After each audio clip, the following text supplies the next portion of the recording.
নমস্কার। কল্পনার মাজাল ইউটিউব চ্যানেলে আপনাদের সকলকে স্বাগত। আজ তো ভ্যালেন্টাইন্স ডে, ভালোবাসার দিন। তাই আজকে একটা গল্প না শোনালে চলে? আজকে আমরা নিয়ে এসেছি ভ্যালেন্টাইন্স ডে স্পেশাল গল্প, মনও লাগে না। গল্পটি লিখেছেন আমাদেরই একজন শ্রোতা, দেবাশিস ঘোষ। তাহলে চলুন শুরু করা যাক দেবাশিস ঘোষের লেখা গল্প মনও লাগে না। এক মিনিট। জানি আপনারা অনেকেই অপেক্ষা করছেন বাসন্তী পোলাও গল্পের দ্বিতীয় পর্বের জন্য। আমরা খুবই দুঃখিত। আসলে ব্যস্ততার কারণে এই গোটা মাসে আমরা কোনো কাজ করতে পারিনি। তবে কথা দিচ্ছি, আগামীকাল আপনারা বাসন্তী পোলাও গল্পের দ্বিতীয় পর্ব শুনতে পারবেন শুধুমাত্র আমাদের চ্যানেলে। কিন্তু ততক্ষণ না হয় এই গল্পটির মজা নিন, কেমন? গল্প পাঠে আমি তুষার। শুরু হচ্ছে দেবাশিস ঘোষের লেখা গল্প মনও লাগে না।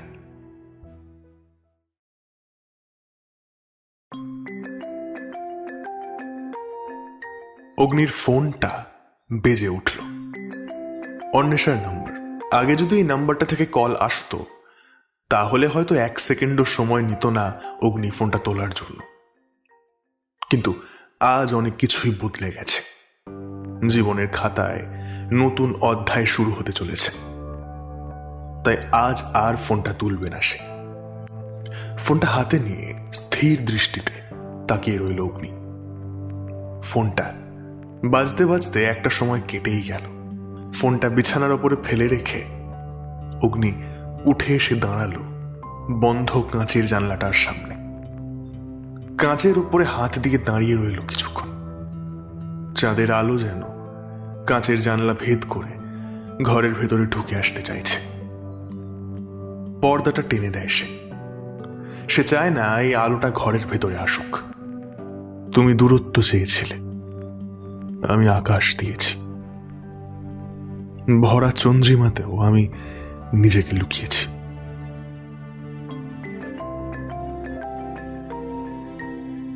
অগ্নির ফোনটা আবারও বেজে উঠল, কিন্তু অগ্নি যেন কিছু শুনতেই পাচ্ছে না। সে শুধু জানে এই ভরা চন্দ্রিমা শুধু তাকে খোঁজার জন্যই। কিন্তু এই চন্দ্রিমায় গা ভাসানো যে তার এখন বারণ।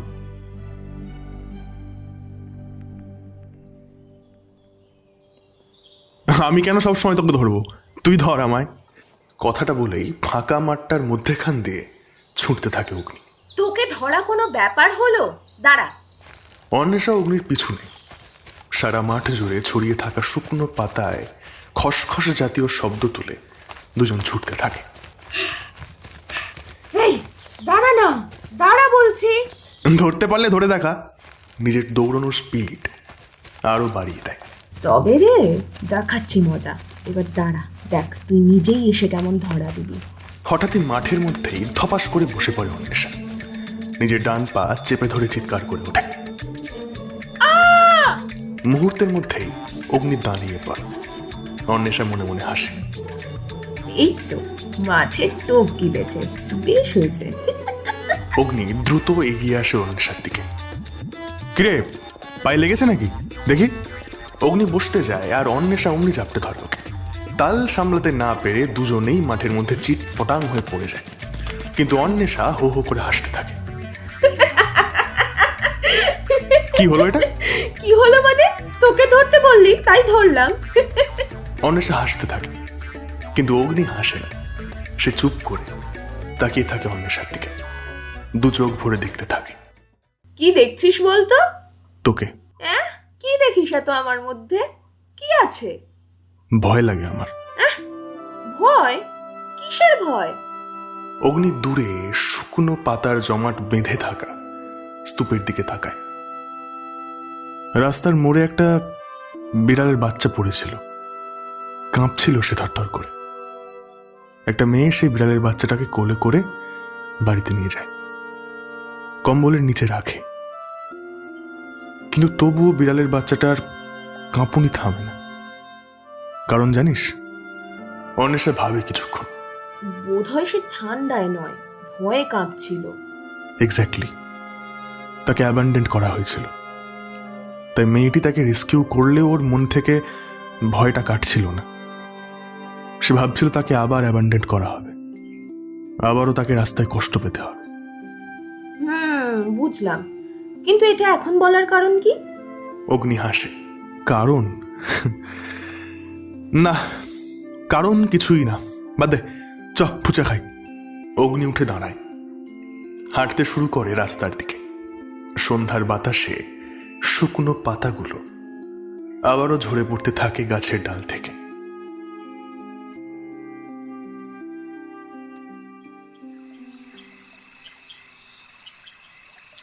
অগ্নি প্রায় ঘুমিয়েই পড়েছিল।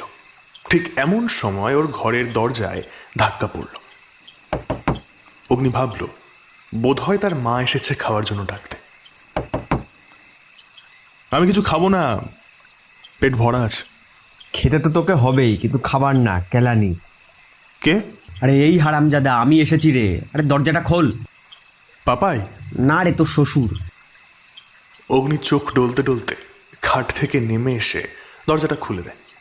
আর খুলতেই পাপাই হুড়মুড়িয়ে ভেতরে ঢুকে দরজাটা বন্ধ করে অগ্নির 2 গালে 2 সপাটে চড় বসিয়ে দেয়। বুড়ের বাচ্চা, কতবার তোকে কল করছি, হ্যাঁ? ফোন কোথায় গুজে রেখেছো বাবা? অগ্নি তো ভ্যাবলা কার্তিকের মতো চুপচাপ দাঁড়িয়ে থাকে। ঘুমের ঘোরটা সম্পূর্ণ না কাটতেই চড় থাপ্পড় পড়লে বোধহয় এরকমটাই হয়। কি রে, কথা বলতে পারিস না নাকি বোবা হয়ে গিয়েছিস? ফোনটা কোথায় তোর? ওই তো বালিশের পাশে। পাপাই দৌড়ে গিয়ে ফোনটা হাতে তুলে নেয়। নোটিফিকেশনটা অফ করে রেখে দিয়েছে। বাহ বাহ, যাই হোক, যা করেছিস ভালো করেছিস। এবার চল। অগ্নির হাত ধরে টান দেয় পাপাই। মানে কোথায়? পাপাই ফোনের স্ক্রিনটা অগ্নির মুখের সামনে মেলে ধরে। এইটা কার নাম্বার? স্ক্রিনের ওপরে জল জল করে ফুটে রয়েছে 2 নাম্বার থেকে আসা ফোনের নোটিফিকেশন। 2 থেকেই প্রায় 20-25 বার মিসড কল এসেছে। বল জলদি। তো তোর? পাপাই সজোরে একটা গাট্টা বসিয়ে দেয় অগ্নির মাথায়। ঢ্যামনাম হচ্ছে? হ্যাঁ, ঢ্যামনাম হচ্ছে?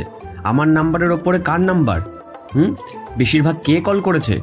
অগ্নি একটু ইতস্তত করে বলে, অন্বেষা। তা ফোনটা তুলিসনি কেন? সে সন্ধ্যা থেকে কল করছে মেয়েটা। অগ্নি নিজের হাতটা ছাড়িয়ে নেয়। চোয়ালটা শক্ত হয়ে আসে তার। সবটাই তো জানিস, আবার আলাদা করে বলার মতো কিছু নেই ভাই। না, আমি জানি না, কিন্তু শুধু জানি তোরা আর একসঙ্গে নেই। কিন্তু কেন নেই, কি বৃত্তান্ত, কিচ্ছু আমি জানি না। এতদিন জানার প্রয়োজনও বোধ করিনি, কারণ ওটা তোদের পার্সোনাল বিষয়, আর সেখানে আমার জানা না জানার কিচ্ছু যায় আসে না। কিন্তু আজকে আমার জানা না জানার ওপর অনেক কিছু ডিপেন্ড করছে অগ্নি। যা বলার জলদি জলদি বল, সময় কিন্তু সীমিত। অগ্নি আবার খাটের দিকেই ঘুরতে যায়। বসার মতন সময় নেই, যা বলার এখনই বল, এখানেই বল। কি হয়েছেটা কি বলতো? এত তারা কিসের? সব জেনে যাবি, আগে যেটা জিজ্ঞেস করছি সেইটা বল। প্রথমে সবটাই খুব ভালো ছিল, জানিস তো। সব কেমন যেন সিনেমার মতো। অগ্নি আজ বুঝতে পারছে নতুন প্রেম মানে আসলে ভয় আর সাহস দুটোরই একসাথে জন্ম। কলেজের পুরনো লাইব্রেরিটার সামনে বটগাছটার নিচে দাঁড়িয়ে আছে ওরা দুজন। বিকালের রোদটা পাতার ফাঁক দিয়ে অন্বেষার চুলে এসে পড়ে, ঠিক যেন আলো নিজেই ওকে ছুঁয়ে দেখতে চাইছে। অগ্নির বুকের ভেতর অদ্ভুত একটা কাঁপুনি জাগে। এই কাঁপুনি আগে কখনো ছিল না। অন্বেষা হালকা হাসল। এত চুপ করে আছিস কেন? অগ্নি একটু থমকে বলল, ভাবছি। আমি ঠিকভাবে এসব পারি না। কি সব? মানে এসব প্রেম টেম আর কি। অন্বেষা প্রথমে অবাক হলো, তারপর হাসিটা একটু নরম হয়ে গেল। আমি কি পারি নাকি? ওর চোখ দুটোয় লাজুক একটা আলো, নতুন প্রেমের আলো, যেটা খুব উজ্জ্বল নয় কিন্তু খুব কাছের। হাওয়ায় পাতার শব্দ ওঠে। দূরে মাঠে কারা যেন ক্রিকেট খেলছে। বোধহয় একটা 6 মেরেছে কেউ। মাঠ জুড়ে চিৎকার জুড়েছে সবাই।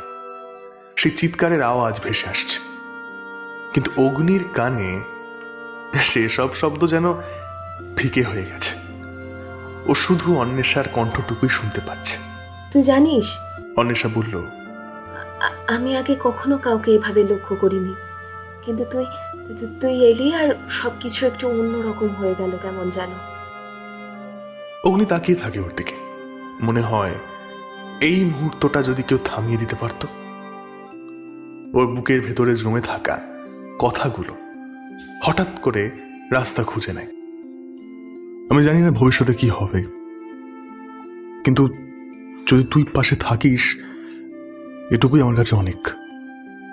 অন্বেষা কিছু বলে না, খুব ধীরে অগ্নির হাতের কাছে নিজের হাত টেনে রাখে। ছোঁয়াটা অল্প, কিন্তু তাতে যেন পুরো বিকেলটা বদলে যায়। দুজনেই চমকে ওঠে, তারপর একসাথে হেসে ফেলে। আচ্ছা, প্রেমে কি মানুষ বোকা হয়ে যায়, নাকি মানুষ আদতেই এমনই হয়?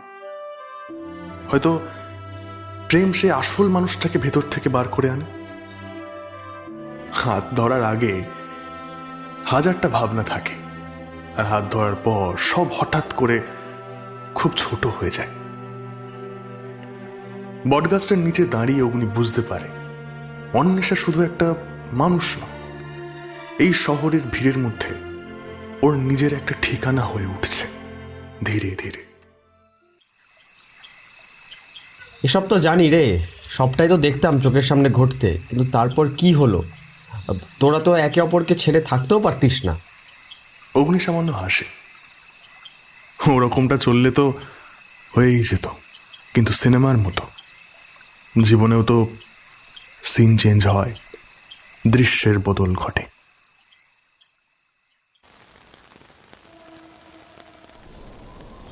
ছাদের কার্নিশে টুপটাপ বৃষ্টি পড়ছে।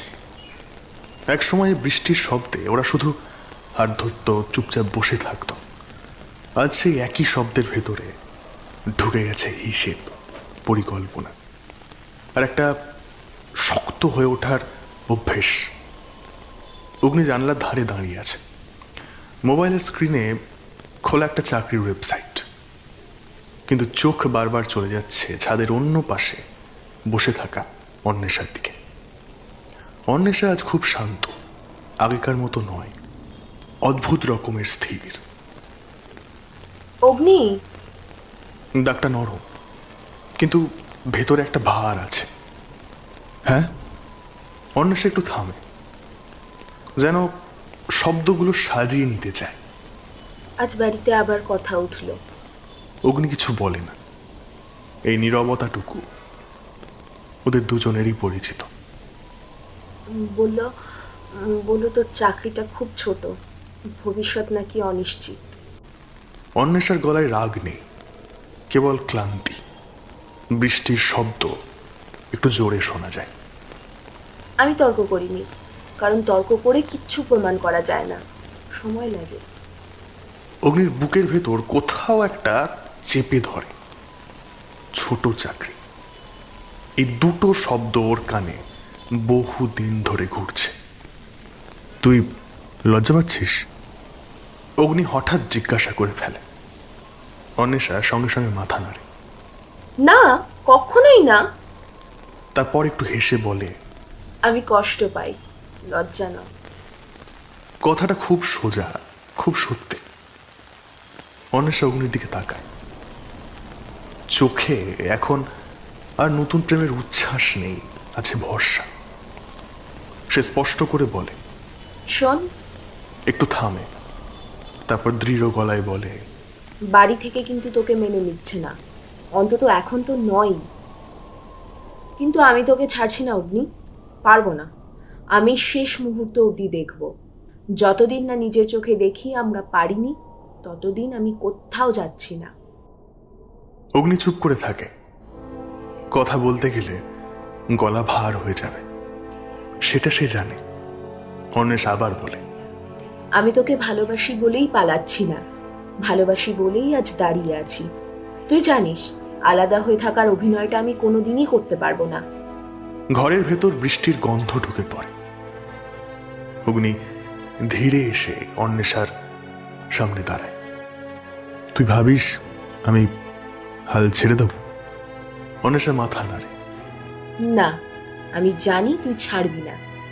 অগ্নির চোখে এবার একটা অন্যরকম আলো। শোন অন্বেষা, আমি একটা বড় চাকরি পেয়েই দেখাবো। শুধু ভালো বেতন না, এমন একটা জায়গায় যেখানে আমার কাজের দাম থাকবে। সেদিন তোর বাড়ির লোক আর আমাদের আলাদা করতে পারবে না। আমি কাউকে আটকাতে দেবো না, তোকে পাশে নিয়েই দাঁড়াবো। অন্বেষা নিঃশব্দে শোনে, তার চোখ দুটো ভিজে ওঠে। আমাদের প্ল্যানটা তাহলে আবার বল। অগ্নি আঙুলে গুনতে শুরু করে। 6 মাস। আমি এই 6 মাসের মধ্যে সুইচ করব, আর তুই তোর প্রমোশনের জন্য প্রস্তুতি নিবি। আমরা আলাদা আলাদা লড়ব, কিন্তু একসাথেই। এইটাই স্টেবিলিটি অগ্নি, হাত ধরে ঘোরাঘুরি না, পাশে দাঁড়িয়ে লড়াই করা। যেই চাকরিটা করি তাতে করে খুব টেনে টুনে সংসার চলে। আমার ফ্যামিলিটাও সেই অর্থে খুব লাক্সারিয়াস নয়, ফলে ওর ফ্যামিলি থেকে প্রথম থেকেই আমাকে নিয়ে একটা নাক সিটকানি টাইপের ব্যাপার ছিল, কিন্তু কিংবা বলা যায় একেবারেই বিয়ের বিপক্ষে ছিল। অন্বেষা ওর ফ্যামিলির বিপক্ষে যেতে চায়নি।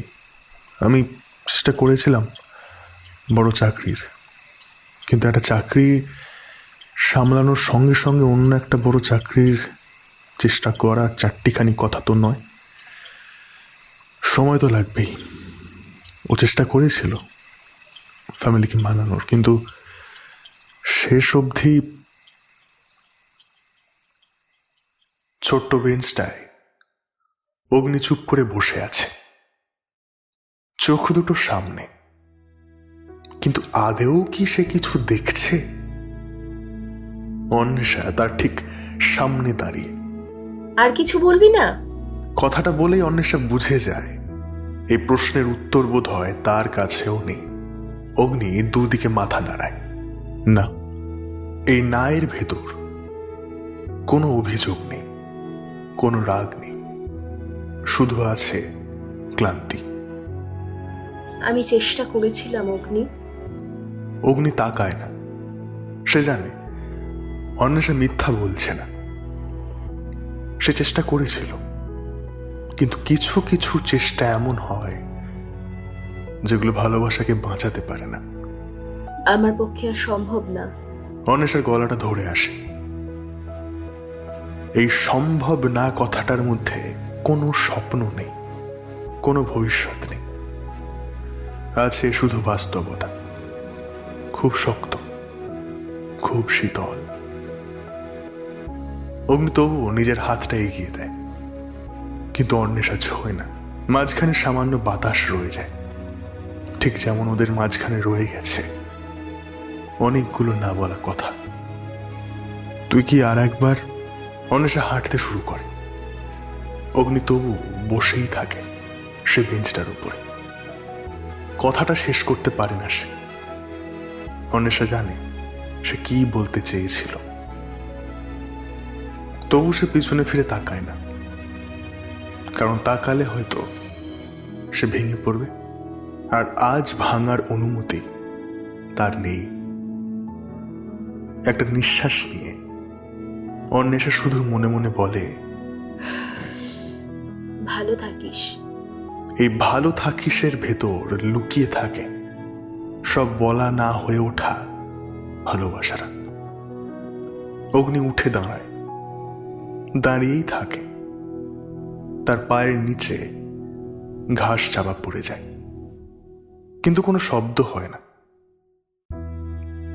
অগ্নি তাকিয়ে থাকে অন্বেষার দিকে, কিন্তু অন্বেষা এগিয়ে যায় একদম সোজা পথে, একবারও ঘুরে তাকায় না। ধীরে ধীরে গলির মোড় পেরিয়ে এসে হারিয়ে যায় অগ্নির চোখের সামনে থেকে। শুধু অগ্নি দাঁড়িয়ে থাকে ওখানে, যেখানে ভালোবাসা হয়তো শেষ হয়নি, শুধু একসাথে থাকা অসম্ভব হয়ে গেছে।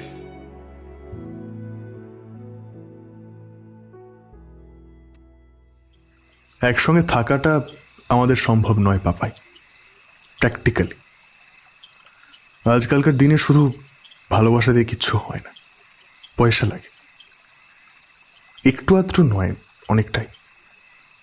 তাই ওর বাবা মা বোধ হয় আন্দাজ করেই বিপক্ষে গিয়েছিল যে অগ্নির সঙ্গে থাকলে তাদের মেয়ে হয়তো ভবিষ্যতে থাকতে পারবে না সুখে। অন্বেষা প্রথমে বিষয়টা নাকচ করলেও পরে ঠিকই মেনে নিয়েছে, কারণ সে তো বলেছিল যাবে না। কারণ এই অগ্নির ওপরে তার ভরসা আছে। সে বিশ্বাস করত যে অগ্নি ঠিক ভবিষ্যৎটা অন্যরকমভাবে গড়ে তুলবে। কিন্তু তারপর সেদিন বলল ওর দ্বারা আর হচ্ছে না, আর সম্ভব নয়। সত্যিই তো, কতদিন থাকবে ডেলিউশনের মধ্যে? বাস্তবটাকে অ্যাকসেপ্ট করে নেওয়াটাই বেটার চয়েস। একজন হিরো ভূতের সঙ্গে কেনই বা থাকবে? শেষ নাকি আরও আছে? অগ্নি আবার একটু হাসে। না, আর কিচ্ছু বলার নেই। ব্যাস, এইবার চল। পাপাই হঠাৎ করে অগ্নির হাত ধরে টানতে টানতে ঘরের বাইরে বার করে আনে, আর বার করা মাত্রই ওকে জাপটে ধরে অন্বেষা। অগ্নি তো হতবাক হয়ে যায়, চুপচাপ স্থির হয়ে দাঁড়িয়ে থাকে। অন্বেষা অগ্নিকে আরও আষ্টে পৃষ্ঠে জড়িয়ে ধরে, খুব শক্ত করে, যেন এই এক মুহূর্তেই হাজারটা ভয়, হাজারটা দ্বিধা সব কিছু শেষ করতে চায়। কিন্তু অগ্নি নড়তে পারে না, হাত দুটো ঝুলে থাকে পাশে। অন্বেষা, এই এক ডাকেই অন্বেষের বুকের ভেতরে জমে থাকা সমস্ত কান্না ভেঙে পড়ে। আমি তোকে ছেড়ে যাইনি অগ্নি, সেদিনও না, আজও না। অগ্নির বুকের ভেতরটা কেঁপে ওঠে। অন্বেষা একটু সরে এসে ওর চোখের দিকে তাকায়। চোখ দুটো লাল, কিন্তু ভয় নেই আর।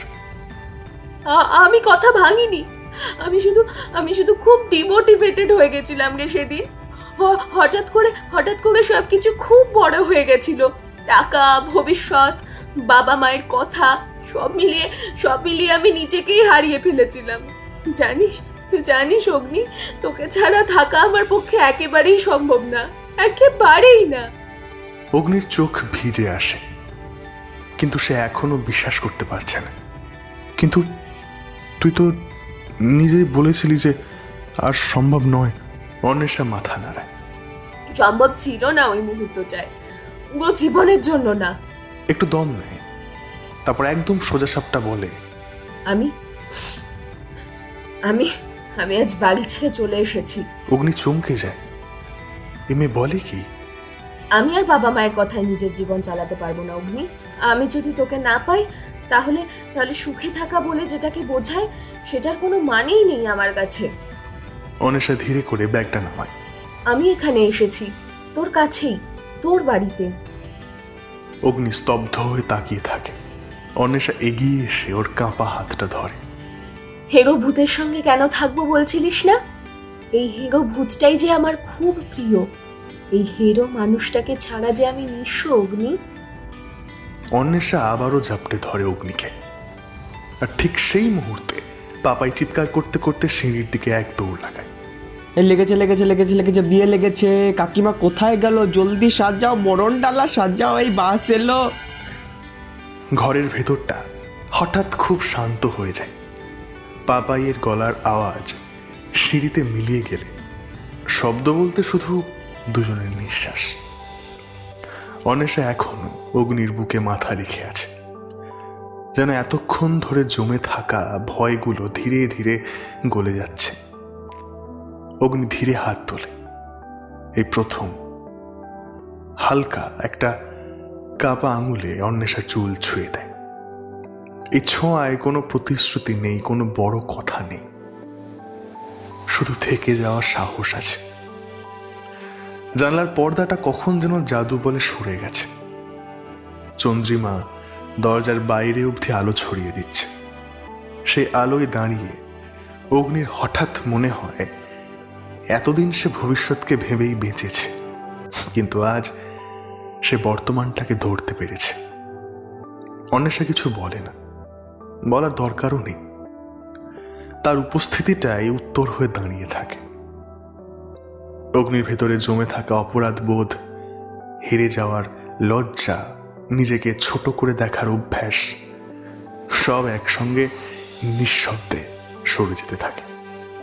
সে বোঝে ভালোবাসা দিয়ে সব সমস্যার সমাধান হয় না, কিন্তু কোনো সমস্যার সামনে দাঁড়ানোর শক্তিটা ঠিক ভালোবাসাই দেয়। আজ তারা কোনো সুখী ভবিষ্যতের প্রতিশ্রুতি বানায় না, আজ শুধু একসঙ্গে দাঁড়ানোর সিদ্ধান্ত নেয়।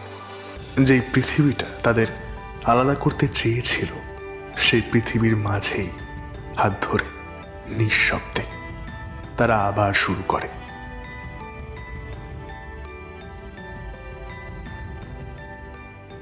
এতক্ষণ আপনারা শুনছিলেন দেবাশিস ঘোষের লেখা গল্প মনও লাগে না। গল্প পাঠে ছিলাম আমি তুষার, এবং আমার সঙ্গে ছিল ইশিকা, সোহম এবং Kaustav. Video editing, sound design এবং পোস্টার ডিজাইন করেছে অর্ঘ। ভিডিওটি ভালো লেগে থাকলে অবশ্যই লাইক কমেন্ট করে জানাবেন। আর হ্যাঁ, চ্যানেলে যদি নতুন হয়ে থাকেন তাহলে প্লিজ চ্যানেলটি সাবস্ক্রাইব করে দেবেন। দেখা হচ্ছে আগামী সপ্তাহে নতুন গল্পের সঙ্গে।